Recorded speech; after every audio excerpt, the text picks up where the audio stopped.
Good evening, everyone. Whoops, we got some feedback there. All right. Good evening, everyone. This is Cherry Stambaugh. I'm the campaign director for Dr. Valerie McCray, who's running for United States Senate. And today we're going to do our very first virtual town hall called Getting to Know Dr. Val with our special guests, Dr. Jennifer McCormick, Beth White, and Destiny Wells. So today's timeline starts with introductions, which I'm about to do, and then it will be Destiny, then Beth, then Dr. McCormick, and then you've got the time for with Dr. Val. So I'm going to ask, unfortunately, the webinar chat feature is turned off, and in order to turn it back on, I'd have to log out, so I'm not going to do that. But in the Q&A section, or there's a feature in your Zoom, there's Q&A, go ahead and ask questions there, and Dr. Val will get to them. Hopefully, Dr. McCormick and Beth and Destiny will be able to stick around, so you can also ask them some questions throughout the time that we have. But we're going to go ahead and get started. Can we test, Beth, can I hear you and make sure you're good? Yeah, this is Beth White. Are we good? Oh, yes. And then Great. Dr. McCormick, can we test you? Make sure you're good? Good evening, everybody. Perfect. And Destiny, can we test you? Good evening.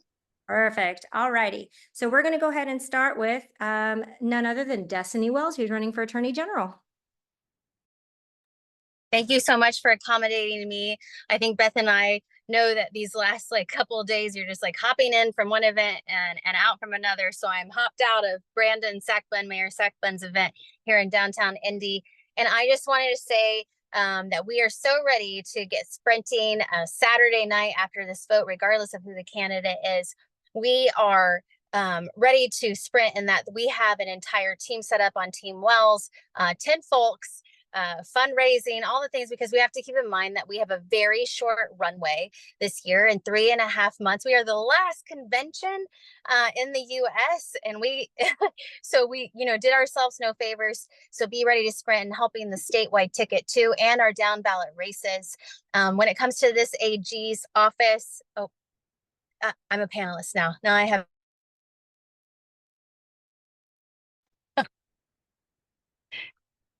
I'm sorry, Destiny. I wanted to be able to see your face, so hopefully No, that works.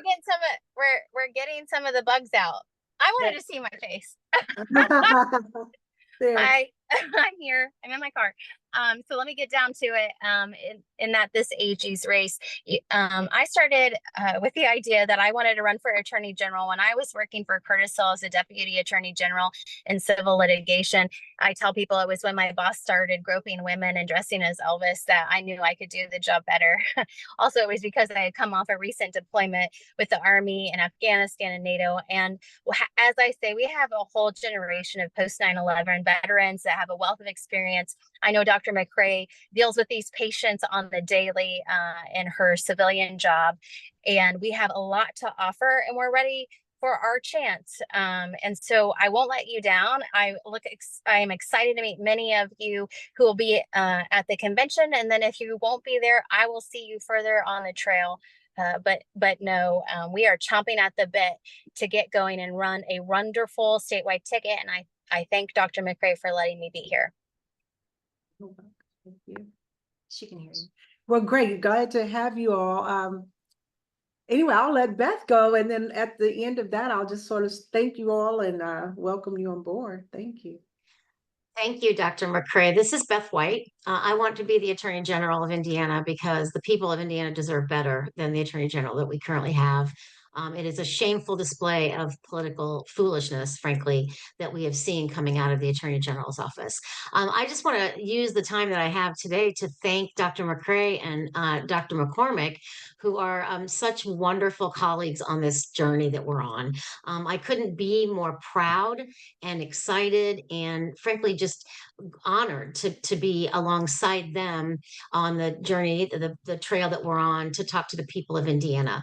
What I think the voters need to focus on this year is the contrast between our ticket, women, and then one man. We'll let a man. I mean, I guess we'll have a man, just one, who gets to come and be on our ticket too. But the contrast of the kind of commitment, the kind of education, experience, dedication to people and to service that we have on our ticket to what we see on the other side, which is frankly just extreme. And I think the people of Indiana have had more than 20 years of that brand of leadership It's getting worse, and it's not helping Hoosiers. We are not better off. And I know Dr. McCray is much more articulate, as is Dr. McCormick, to talk about how we're not better off in education attainment, in quality of life, in wage attainment, and the ability to care for our families and to continue to thrive as Hoosiers. We're not better off after more than 20 years. So it's time for a change in Indiana. And I really hope after the convention is over this weekend that I am going to be a part of that change one way or the other, whether that as a candidate or as a supporter of this tremendous ticket. So thank you both so much for letting me participate. And I really look forward to hearing it from both of our doctors on the ticket. Thank you. Oh, thank you, Beth. I appreciate it so much. Yeah, just you guys being here is wonderful. Thanks for your support. Dr. McCormick, hear from you as well. Good evening, everybody. So first of all, thank you to Valerie and her team. This is appreciated by all of us up and down the ballot. So thank you for doing this. To Destiny and Beth, you two have been amazing on the trail. I mean, it's a lot of time and commitment from both of you. I know you've been working it hard, and so I so appreciate both of you. I do want to bring it to everybody's attention. You know, we talk about empowering women, and we've got 2 attorneys and a psychologist, and I have my doctorate in education. And if that's not empowering women and an example of what we can do, I'm not sure what is, but we need to embrace that and move forward. And that's exactly what all of us on this call plan to do. You know, our ticket is stronger when we're together.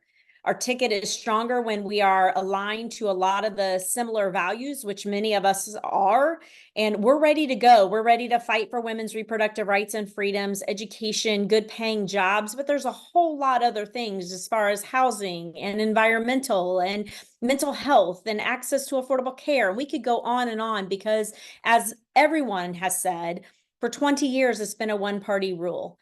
And when you have that, it's not any longer about what's good for Hoosiers. It's about what's about power and money for one party. So I am thrilled to be a part of this. I look forward to the convention.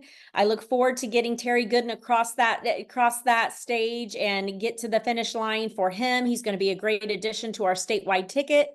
But we're ready to go. And I know everybody on this call is like, let's go. So we'll get that convention and check that box and see everybody there. And we're super excited about just a very energized weekend. I think there's a lot of excitement about it, and we're just thrilled to be here, and we will see everybody this weekend. Thanks for everyone coming. Just like you said, we have a powerful group of people, and either way it goes and however it goes, this is an exciting year for the Democrats. We are going to absolutely win this, and I know that we are revving up the base, and the base is so excited about everybody that's on this ticket. You know, out on the campaign trail, you know, we become a family, whether we have time to actually talk or not. We're pulling wagons, giving out candy, we're talking, and we're having the same experiences. And I know how hot it is out there, how tired we are, and we just keep going. And that's what this is all about. We will have a lot to talk about when we get done with this in November. But until then, we have to just keep each other in a positive note, make sure we are checking on each other, make sure we know that everybody's okay and we don't leave anyone behind in this. And that's what's important to me, is these lifelong relationships that we'll have throughout our careers here. So now you do your intro. For those of you who don't know me yet, I'm Dr. Valerie McCray, and I'm running for U.S. Senate. I am the Democratic nominee, and this is a really historic time because there has not been a woman at the top of the ticket for U.S. Senate, let alone a Black woman. But it's not about being female or being Black. It's about who is the best prepared to take on the problems the country is having right now. What I will be bringing to the ticket is a mental health lens, sort of how are we doing? How are we checking in with each other? Because without the mental health of the country, the wealth doesn't matter. It just doesn't matter if people are struggling day to day, if people are, and even those that are on the upper end of the echelon, upper end of the economic structure, they're having issues also with fentanyl crisis and suicide and depression and anxiety. that is something that speaks to people across both parties, across all socioeconomic levels. It speaks to all of us. Something is wrong, something is amiss. With all of these people that are coming up as stressed out, we're stressed out as a nation. We have to figure out what's causing that, fix that so that we don't have all of these different cultish activities going on where people don't know where to put their anger, where they don't know where to put their pain.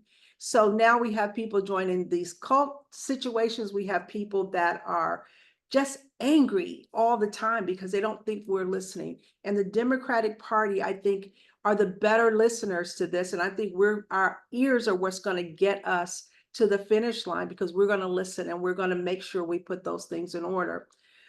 As a clinical psychologist, for those of you that don't know me, I did not take the easy route. The easy route would have been academia. I was set up to teach in academia, but I wanted to be connected to the community. And what that has meant is working in prisons. It's meant working with the military. It's working with the survivors of domestic and also gun violence. So doing all that, after a while, I really got this feeling that it's going to never stop. It's not going to stop. It's not going to stop until we fix the policies, the homelessness, the wages, the mental health issues. Until we fix the policies at the top, these things are going to keep going. I want to work myself out of a job. And the best way to do that is to go to Washington and affect policies such that we can affect more people at the same time. So that's how I got in this race, was really trying to be practical about this life that I have, how many years I have to be practical. How is it best used? How can I make the most effect in the shortest amount of time? And after 30 years of being out here in the one-on-one arena of mental health, it makes more sense for me to really grasp things at not only a local level, but a national level. And I also want to affect things at a global level as well. So that's what's important to me. And that's what's going to be really important moving on. We have a question. I was looking at the questions coming through, and we really, really are excited about the new questions that are coming in. We have actually a question for the attendant of the wait a minute. Are President Biden's issues presenting problems for the Indiana candidates for governor, AG, and Senate? I can start with answering that. Are the president's issues?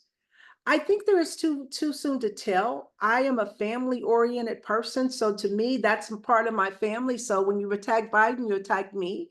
But the most important thing is that we give it time to see what's happening here.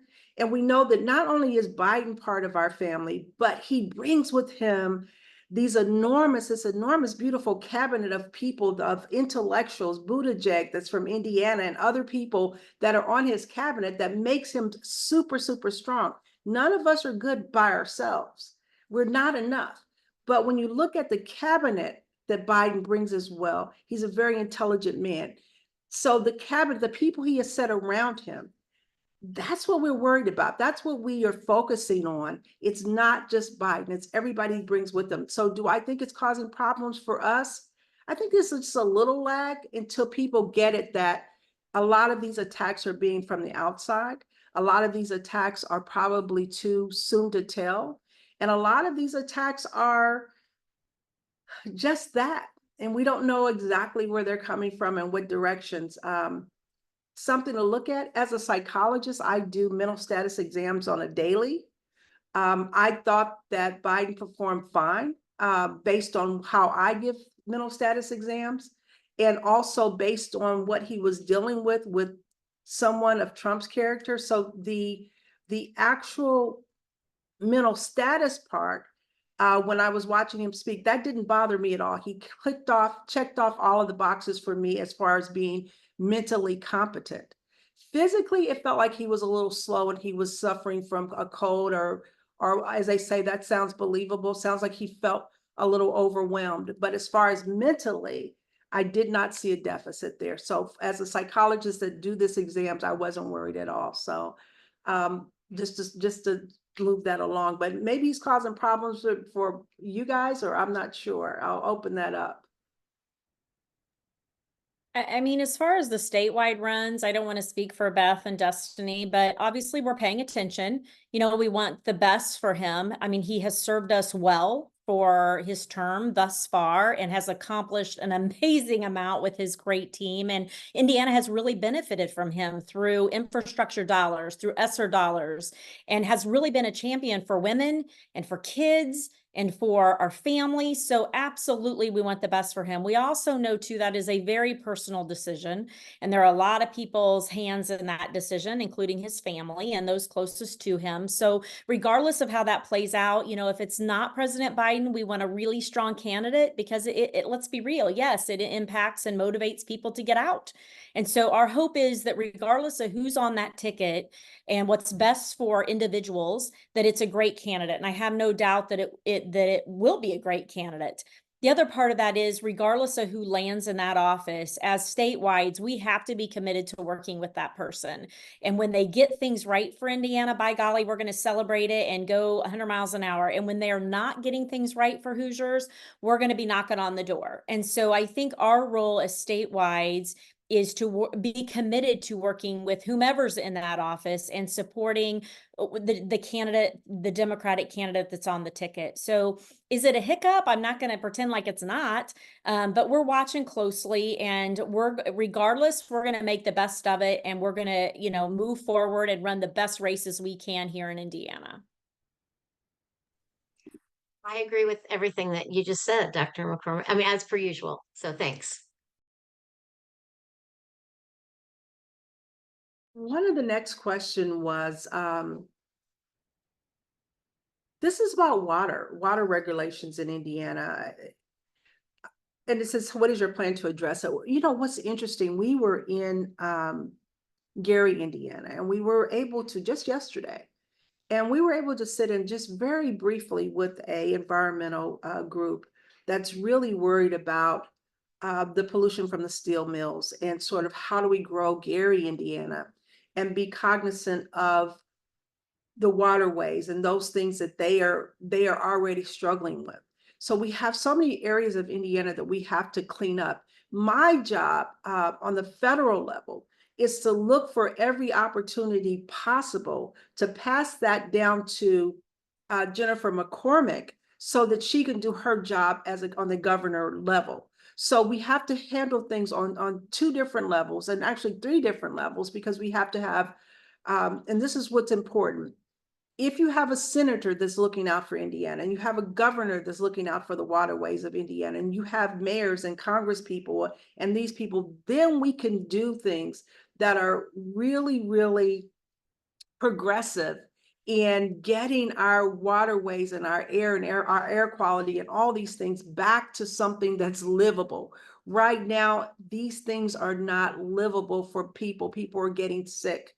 People are not being able to be their full healthy self. So we're looking out to see what's coming down the line. We're looking at hydrogen, green hydrogen versus blue hydrogen, and all these things that are coming down the line. We also are looking at what's happening in the Lebanon, Lafayette area as well, as far as the waterways and those sort of things.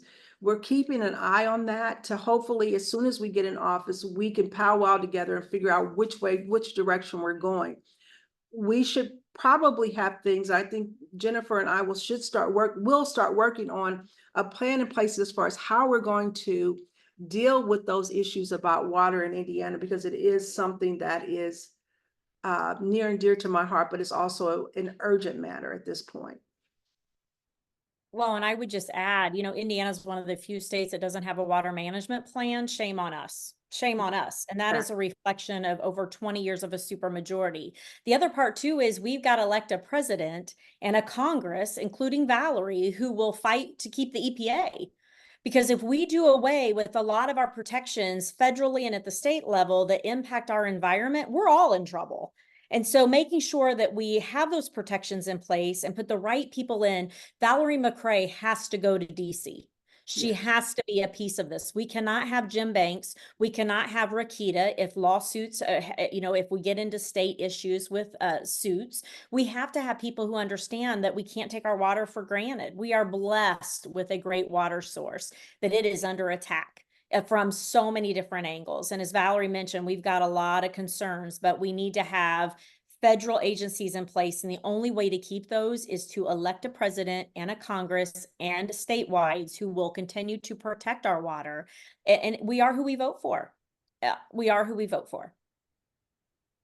Absolutely, absolutely. And water is one of the most important things, our food sources and our water sources. When we look at the Project 2025, it looks like they are trying their best to do away with all of our safeguards that make sure that we are going into the right direction as far as cleaning up and improving our environment. So they want to remove all of that. So we got to make sure that doesn't happen. So I'll be going to Washington with boxing gloves on, so to speak, as far as making sure we keep those things in place. One of the next questions was, I hope we answered that enough for the person who called in, but one of the next question is, what is our strategy for reaching young people and other groups historically that have low voting numbers? And I think one of the issues is we're having low voting numbers across the board, need along with our young people. But for me, we are doing things that are out of the box. We're going to where the young people are and sort of how they manage things. We are using the influencers. We're using we have an influencers group. We have, we're going to the things that they like to do. We're trying to appear in these places so that they get used to having these conversations. And I will tell you this, it's very, very difficult when you hear young people just point out, to say, I'm sorry, I don't vote. I'm not interested. That's not something I do. And when you try to push past that, they'll say, why? Why does it matter? The votes aren't going to count anyway, or they're not talking about anything specific to them. So we have to make sure we're connecting the dots for them, saying, when this happened, and when this happened, this happened. If we want to do this, we have to do this. We also have to look at things like down the line, the electoral college and things like that. These young people are worried about how our structure is actually set up. So we have to figure out how to make it such that it makes sense in today's technology. We have to connect with today's, how they receive information, where they receive information, and also help guide them as far as what's bad information, what's good information, and sort of help them be better consumers of that information. But also listen, because the young people, their problems of today are not the problems that we had. We can't say, oh, back in our day, this is how we had things. We didn't have guns all over the place. We didn't have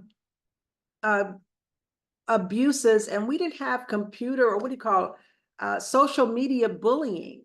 We didn't have those same issues that they are having, and we have to take those issues very seriously.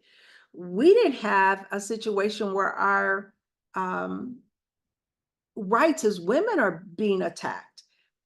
We could go get help for our health care wherever. We grew up where our parents had already kicked that door open for us. And we walked through it. We were able to access care and medical care, regardless of whether that was just physical care or abortion or whatever. We didn't have to worry about this. So the young people all of a sudden have to worry about things that we didn't have to worry about. And that's partially our fault, and we've got to fix it.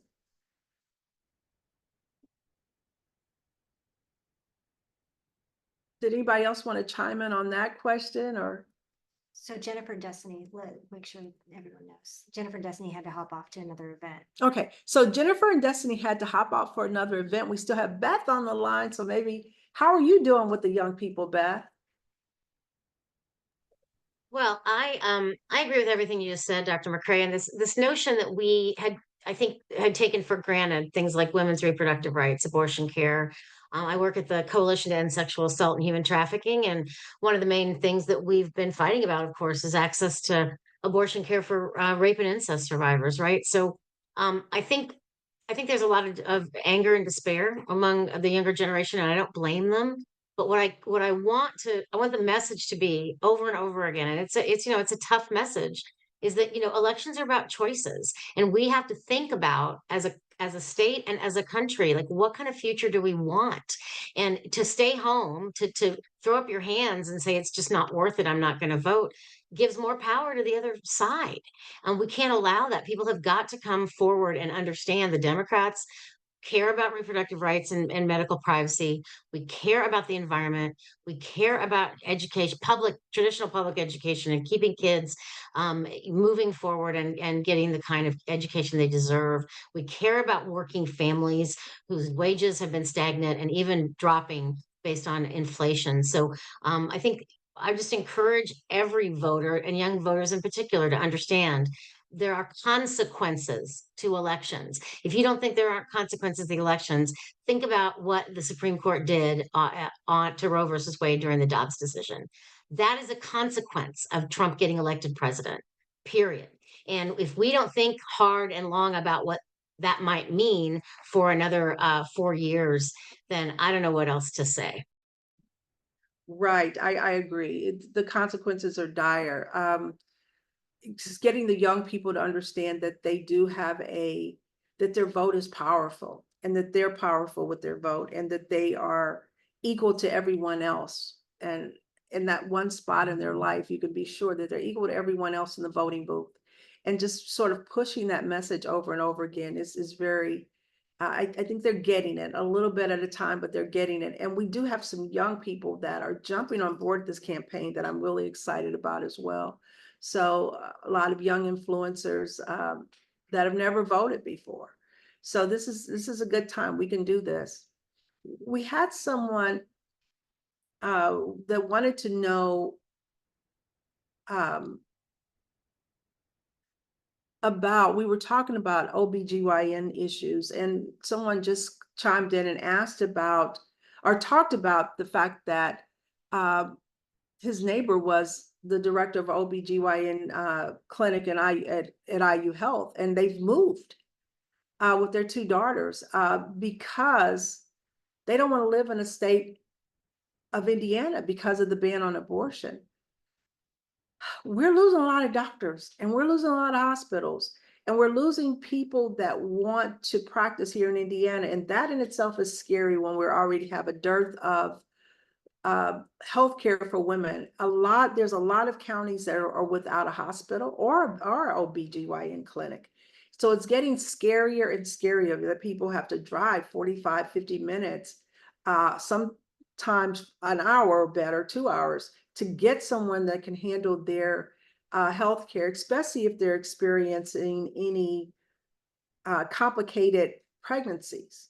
So that's very, very unfortunate. I think that the fact that we're losing doctors in itself is very, very scary, and Indiana needs to wake up.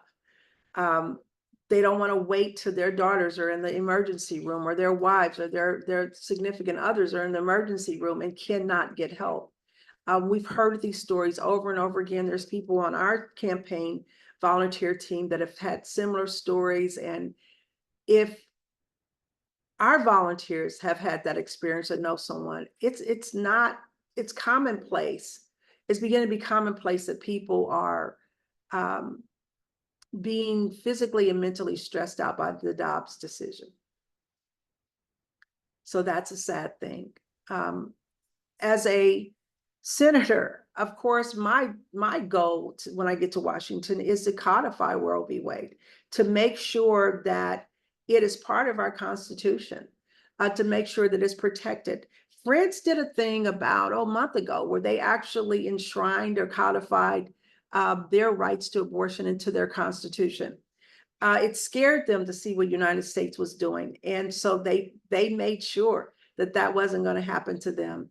But they also gave us a blueprint as far as how to put it into play for here in the United States as well. I know our parliament versus our cabinet and all this stuff is slightly different, but it does give us a roadmap to saying this is not anything different. This is something we need to have in our Constitution. Let's move on to universal health. The next question that we're seeing is about universal health care.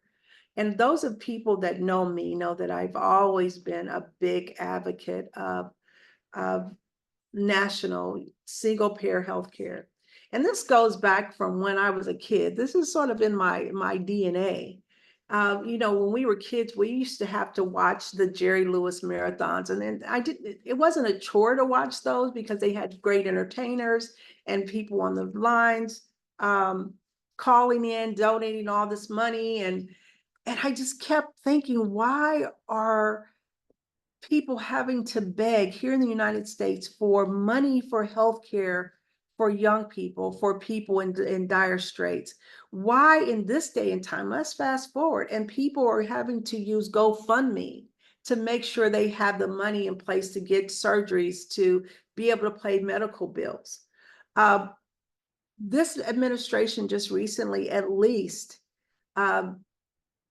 made it possible so that medical bills are not held against you with the on your credit report. But the fact that you are going into a situation whereas you're already sick from the illness, you're already stressed from whatever you're going through with the medical industry and with your medical doctors, with your body, and then you have to worry about an astronomical bill. And these bills are so ridiculous. They don't have any type of logic to them. What you used to could go into for a DNC or some small procedure, now for an office visit is $20,000. That makes no sense. One for my brother's immunotherapy care, he was in and out in an hour and he would get a $60,000 bill. And somebody has to eat that cost. And it's just outrageous. When we have universal health care, we will be able to control these prices and make them make more sense. Not to mention the fact that doctors will be able to have a continuity of care for their patients if there's no gaps in coverage from one job to the next, from one situation to the next. So doctors can do their job of healing instead of the job of chasing bills and chasing billing codes and how to get reimbursed and all these different things you have to do. About 25 to 30% of a doctor's energy, if not, is spent on figuring out the whole billing thing. Sometimes they have to have whole departments just to fill out figure out the billing thing. And the numbers are crazy. There's probably 105,000 codes. Last count, there were 90,000, but they keep adding codes. So just learning the codes, and they change them constantly. So you never know with billing if it's going to be pushed back or not. And sometimes I think this is purposeful to make it very, very complicated. So if we move to a universal healthcare system, we should be able to also control pharmaceutical prices, continuity of care. We should be able to improve healthcare across the board. And I'm looking forward to that. So I'm just going to chime in real quick, guys. This is Cherry Stambaugh instead of turning on the other computer. If you have other questions, please do add them to the Q&A. We've got about, 30 or so questions. We're still going to try to get through them all. And Beth, feel free to chime in as you see fit, okay? Absolutely. Let's do cannabis. All right, AG, I'm going to leave this one for you because this is asking about, do you support cannabis legalization? I am going to say sort of, and I'll say sort of, because I think first of all, the contiguous states around Indiana have legalized, and they have used various means and methods to do that.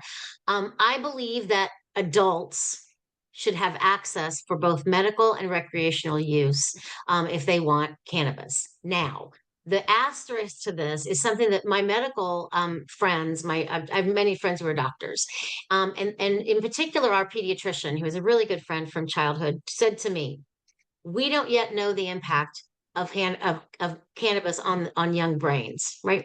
And there is a reason why young people can't buy alcohol, they can't buy cigarettes, and of course, I would say that they cannot, I believe, have access to cannabis. I think it is very concerning. Regulation is good and fine, and it needs to be strict because we know young people and their developing brains have.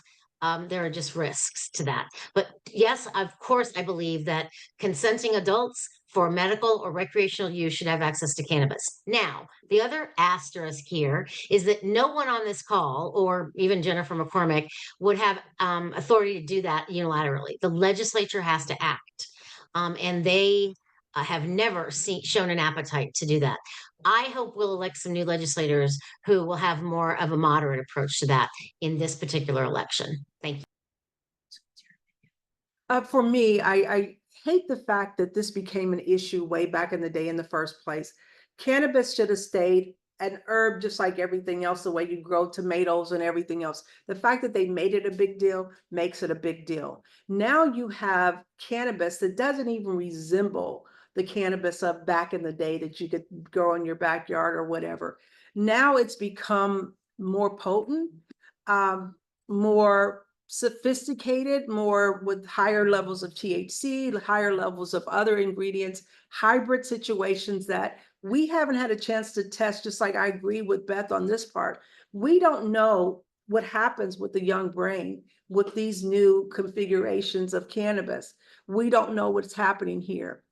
Another thing as far as the legalization, however, I do have so many clients, especially people that are veterans of war, that have high anxiety issues, PTSD issues, pain issues that can be helped with cannabis use.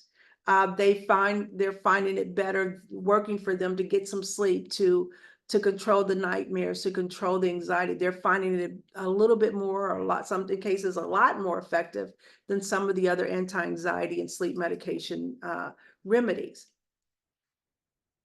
But you flip that around to young people that are people that are on the go. There's a certain amount of anxiety that's needed to make good decisions and also to spur you forward. Sometimes we're relying on weed, so to speak, to calm us at a time that we really need to be on our toes, when we really need to be thinking about what happens when I do this, what would be the consequences of this. We need a little bit of anxiety, get us through our tests and make sure we get things written, to make sure we get our bills paid. These things that is healthy anxiety, and our kids are not being able to sort that out if they're always chilled at the wrong time. Sometimes they're being chilled when they should be really more aware of their behaviors as well. So having this among the kids is not the best thing. There's also some physical things as well. So legalizing it, yes, but making sure there's an education component with it is very, very important, and making sure that no one's in prison or jail because they're selling cannabis. However, when you get to the point that they're lacing it, we call lacing it with more potent drugs, fentanyl, lacing it with there's one they call wet, which is actually embalming fluid. There's all kind of things that they've used to enhance a cannabis that people need to be aware of, and they need to be very, and that needs to be urgent. It needs to be taught, and we've got to take those things very, very seriously as we move forward. We want as many young people to be with the healthy brains as possible, and that's important moving forward.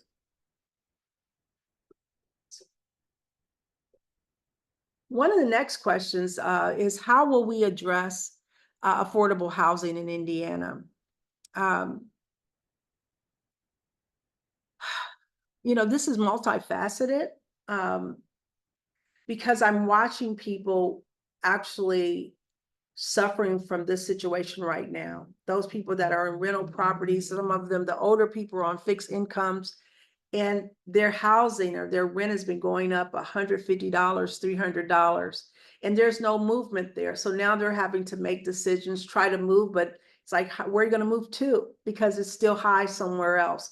So even in the rental property situations, the apartments, people are being squeezed to the point that it's very uncomfortable, and they're having to not do other things, not buying the healthiest of foods, not getting a break, going on little vacations or anything like that, because now that extra $150, $300 a month is eating up that any type of extra breathable income. One of the issues we're having is like 1 in 9 properties right now are owned by outside entities. So people that don't even live in Indiana, we have to make sure that there's no incentive. We have to lower the incentive for people to come here from outside of the state and buy up all these properties. It's getting on my nerves personally, because seems like every 10 times a day, I get these dings on my phone as if I've listed my house somewhere, or, we're interested in the property at 30, whatever it is my address is. I almost gave my address. I didn't mean to do that, but they're interested in buying my property. That feels invasive to me. My home is not part of your portfolio. My home is my home. But people are buying up as many properties as they can. And I don't want to hinder those property owners here in Indiana that own 3, 4, 10 properties. I'm talking about those big conglomerates, those hedge funds that are buying up thousands of properties, and they have no connections to our cities. They have no connections to our community. And community is really, really important. If we don't know who's moving in from one day to the next. We don't know what's going on with these properties. They're not necessarily kept up as well.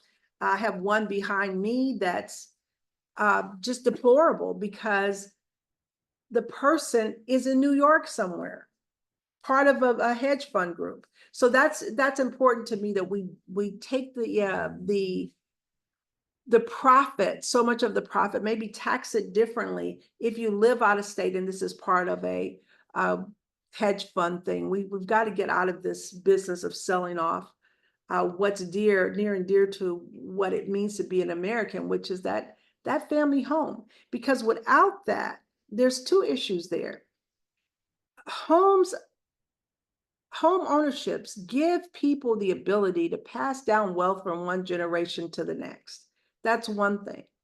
For me, as a candidate, people that move all the time are also disenfranchised from the whole voting process, from the whole community process, so that they don't know from place to place where they're registered to vote. Who thinks about where you're registered to vote when you're moving that often?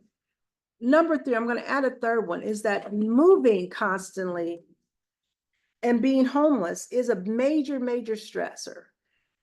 Moving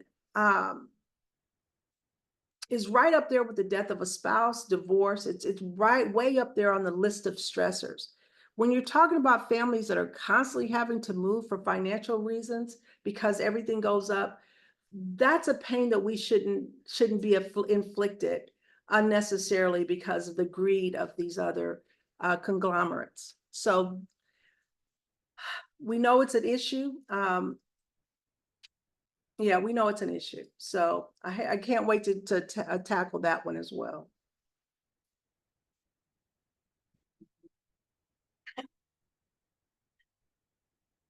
Yeah, this one says, I've read that Jim Banks has millions of dollars and has the election won already. How can you fight such a behemoth in a red state? And what can we do to help you? Wow. Of course, we're going to say really quickly, because we want to make sure that this is first and foremost.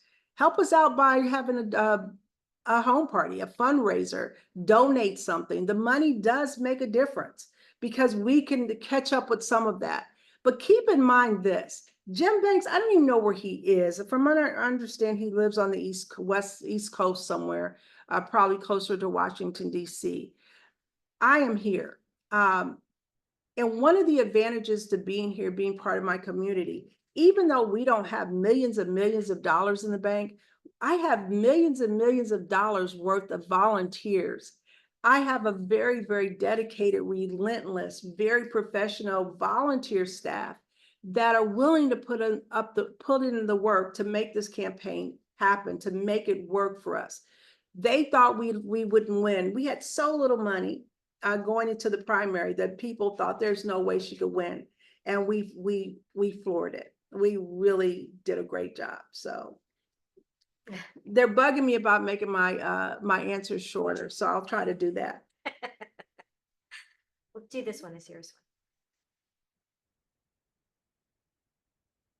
one. Okay, how would you address the disparities? And this is something for our AG as well. How would you address the disparities in sentencing among Black males?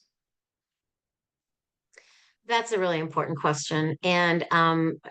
McCray's done a lot of work in the criminal legal system, and I have too. In the context of my career, I was a prosecutor, I was chief counsel at DCS, which is relevant to this issue of criminal justice involvement.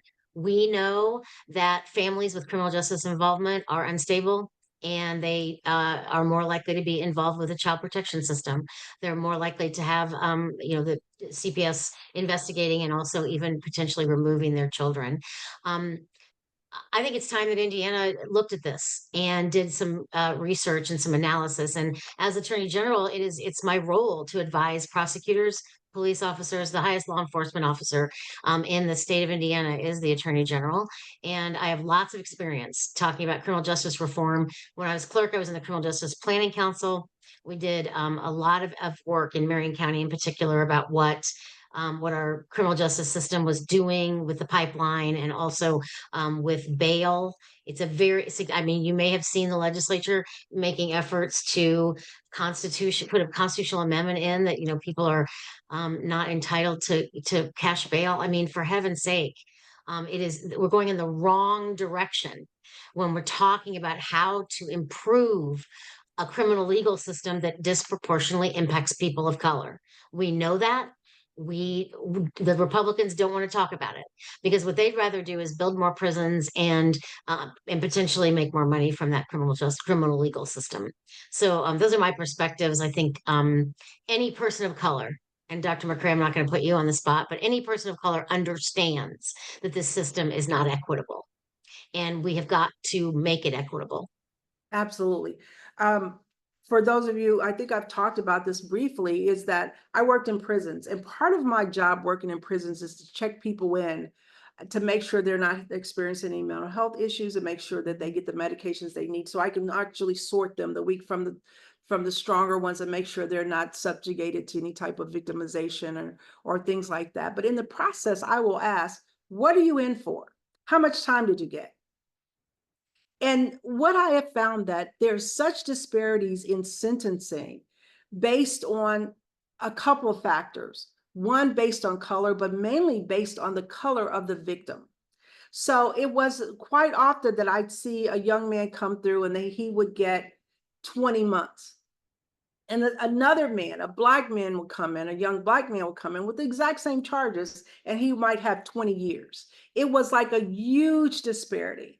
And so it got to be a conversation. Say, your victim must have been a white girl because you got 20 years. He said, how did you know? Because you got 20 years and that other guy that came in just before you actually got 20 months for the exact same crime, statutory rape or whatever it was at the time. But watching who the victims were determined or whether or not that person was from an elite class or it just, these variables had more to do with the color of the victim, the socioeconomic status of the victim. It had more to do with that than it had to do with the actual sentencing, the actual crime itself.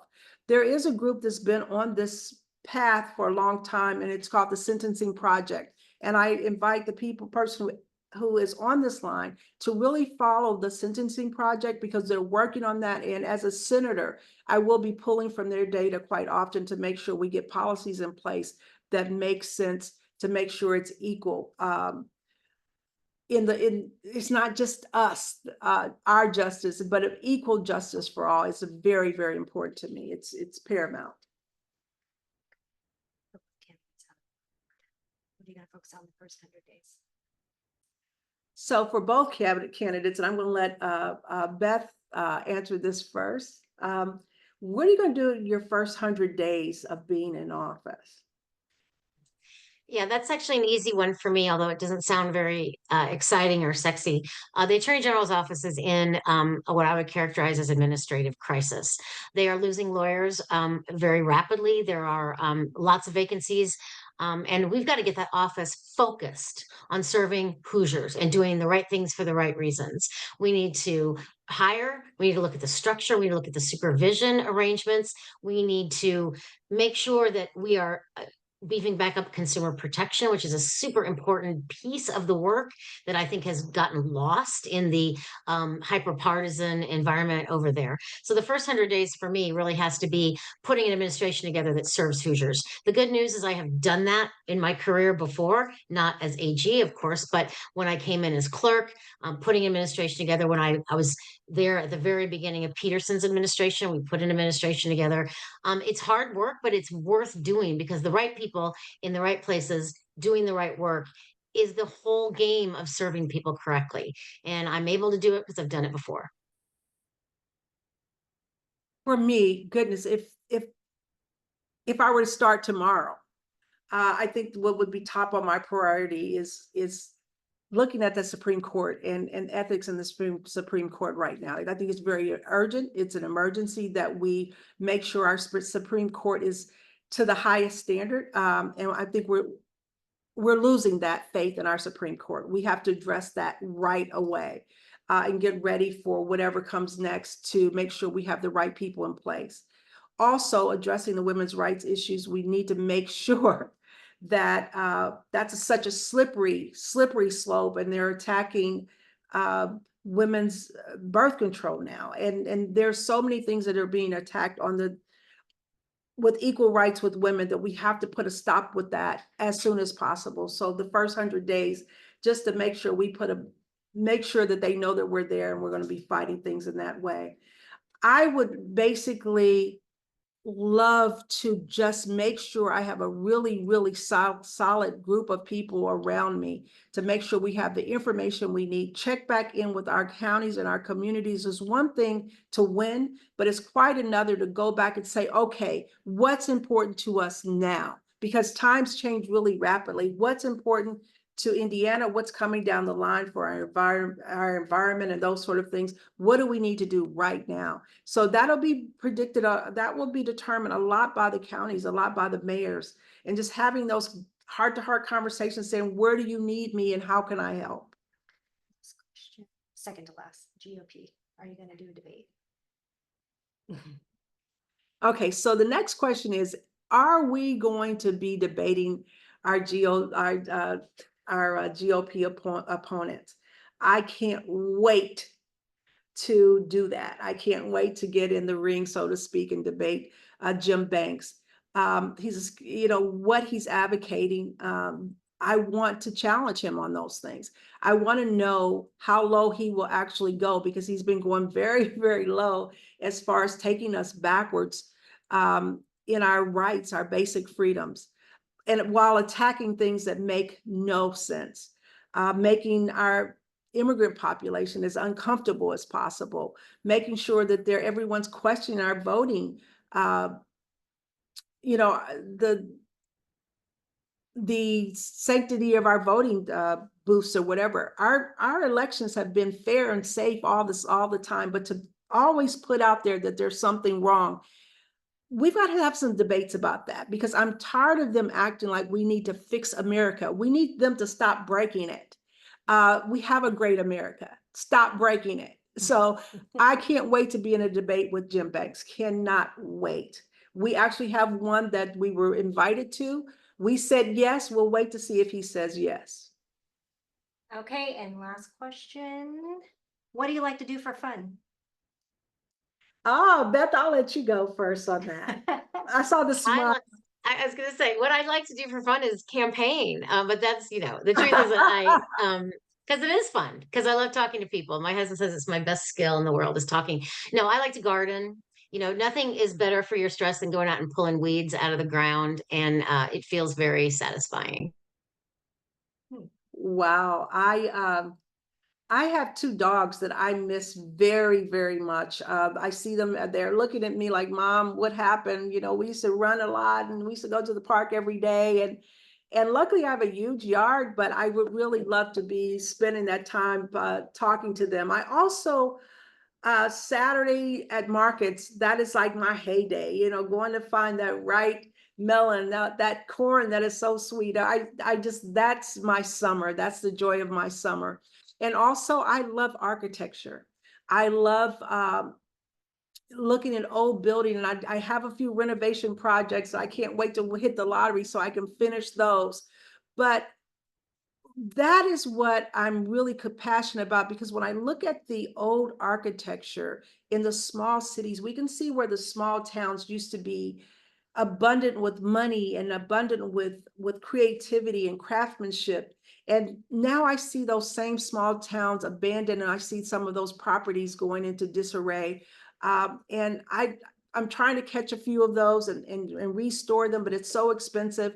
But I'd love to do that. That's my joy, is to really recreate that. And the part of me is a nerd, so I really love looking at research and environmental issues. And I actually enjoy the campaign part. I don't enjoy as much as getting to policy and sort of really looking at the research, looking at what's coming down the line and try to find solutions. I really enjoy that, actually. So I don't do that. Sorry, guys. Two computers, lots of fun. So that concludes. I'm trying to be respectful of everyone's time. It's 6:29. I just wanted to, and there is a fire truck going by. Give me 1 second. It's an ambulance and a fire truck. Okay, sorry about that. So I wanted to remind everybody that somebody had asked, what can we do to help you win? And this goes for all of the candidates, I'm sure. We need money, messaging, and mobilization, right? Obviously, and we need money to have enough money to message and get the word out, but we can also do it organically. That's how we won the primaries. That's how Dr. Val got the ballot signatures. We need people to help us spread the word. So we implore each and every one of you to at least tell 10 people this week about Dr. Val and your other candidates that are running on the Democratic ticket. We need everyone to know who we are, who our candidates are, and then who our opponents are and why it's important for them to vote. So in 2022, our Democratic nominee for U.S. Senate had only earned 704,000 votes. We need to get about 1.1 to 1.4 million, depending on how many other voters come out. So we're shy about 300,000 to 500,000 votes. We need to get those people registered, and those who are registered off their butts and to the polls. It is absolutely vital, and we need your help. Secondarily, we need GOTV activities. We're starting to ramp that up. We need people to phone bank, dial for dollars, remind people to register, remind people who's on their ballot. We need people to knock on doors, tell them about our candidates, not just Dr. Val, all your candidates up and down the ticket. You can go from, your city, county council members all the way up to Dr. Valerie McCray and, of course, President Biden. So if you're interested in volunteering with our campaign, you can go to valeriemccray.org, click the volunteer button, and fill out a volunteer form. And our volunteer director is sitting right next to me. She will reach out to you and get you engaged. We want to thank everyone for coming to this tonight. We had at one point 88 people on this call. We're back down to 44. We want to thank you all so much. Yes, there we go. Good job. All right. Alrighty. Bye. Thanks, Beth. Bye. Thanks, Jesse. Thanks. Okay, It's bye. been great. Thanks. Thank you. Let me close this out. That's a End good number. recording.